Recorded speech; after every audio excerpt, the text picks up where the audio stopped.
व्यक्ती आणि सन्माननीय कार्यसम्राट आमदार माननीय सौ मंदाताई म्हात्रे जो त्यांनी प्रश्न जो उपस्थित केला दशक्रिया आणि धार्मिक विधी हा प्रश्न सर्व ग्रामस्थांचा आणि बेलापूरच्या जिव्हाळ्याचा प्रश्न आहे, जिव्हाळ्याचा.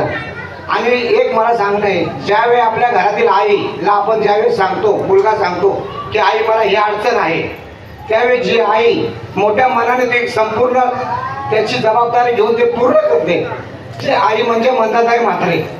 आणि त्यांनी जो प्रश्न जो उपस्थित केलेला आहे, आज जयंती बनवली तिथे शूटिंग होते, आज जो हॉस्पिटलला प्रश्न केला तिथे सर्वसामान्य सर्व लोकांचे ऑपरेशन तिथे होणार आहे. हे त्यांनी स्वतःसाठी केलं नाही. हा जो प्रश्न जो लोकांसाठी त्यांनी घेतलेला आहे, हा त्यांनी स्वतःसाठी करत नाही, लोकांसाठी.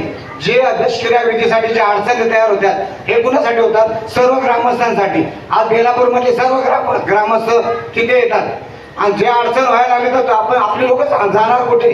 आज सर्व ग्रामस्थांनी जमिनी दिल्या, नवी मुंबई वसासाठी सर्व जमिनी दिल्या.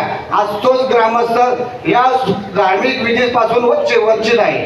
पण मला एकच सांगणं आहे, मंदाताईंनी जो प्रश्न हाती घेतलाय तो 100% सोडवणार. त्यांचं एकच वाक्य, बोल दिया तो बोल दिया, भटको चाहे जिधर, काम होगा मंदाताई म्हात्रे के इधर, एक नारी सबसे भारी.